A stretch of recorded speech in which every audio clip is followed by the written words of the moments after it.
am I right to feel a bit amazed that this understanding that we all have a shared being is not more prevalent within scientific community? Yeah, okay. And I would say no, not quite.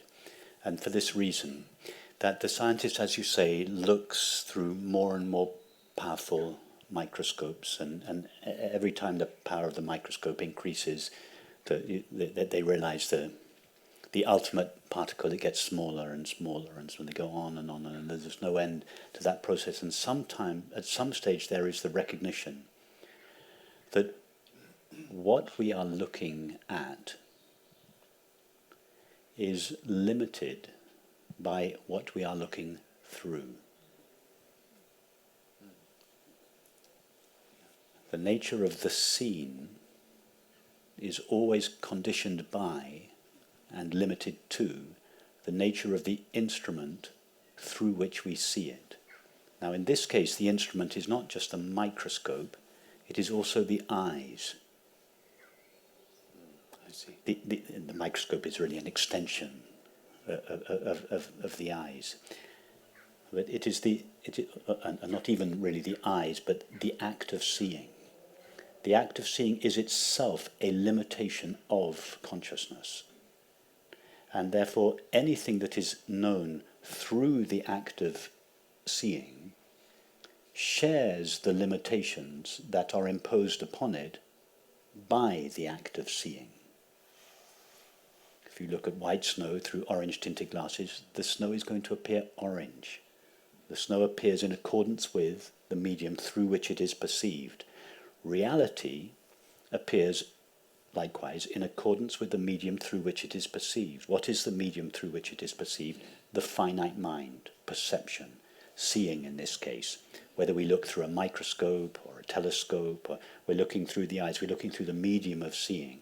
And everything we see, however small the ultimate particle becomes, whatever we see will be conditioned by and limited to the medium, the act of seeing, through which it is perceived. And therefore, science, as it is practiced now, will never discover the nature of reality, because reality will always appear in accordance with the limitations of the medium through which it is perceived. Sooner or later one has to ask the question, what is the nature of the perceiver?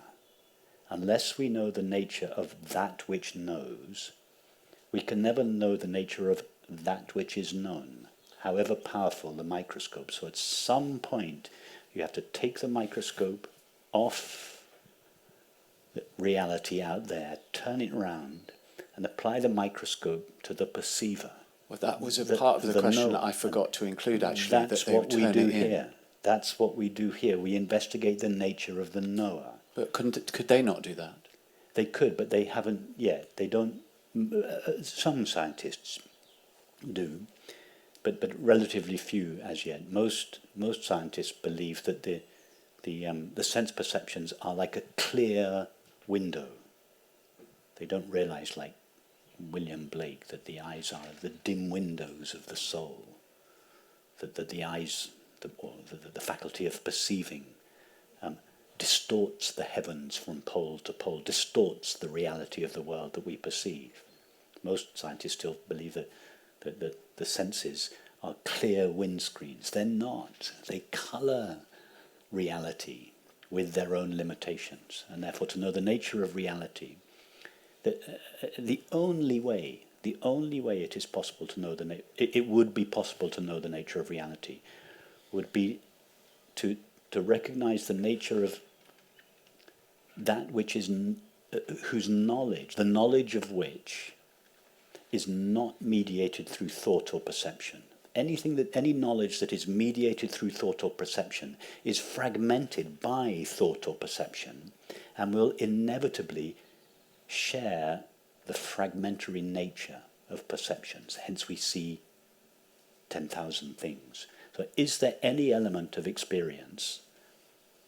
Is it possible to know anything that is not mediated through the finite mind, not mediated through thought and perception. Yes, there is one aspect of our experience that is not mediated through thought and perception, that is the awareness of being. Therefore, the only way to know the nature of reality is to explore the nature of the mind, the awareness of being. So sooner or later, scientists will realize that self-enquiry is the ultimate science, and that nothing truly can be known about the nature of reality until the nature of the knower is known. I don't think it'll be long before more scientists come to this conclusion, but science as it is practiced now by the vast majority of scientists is not yet there. Thank you.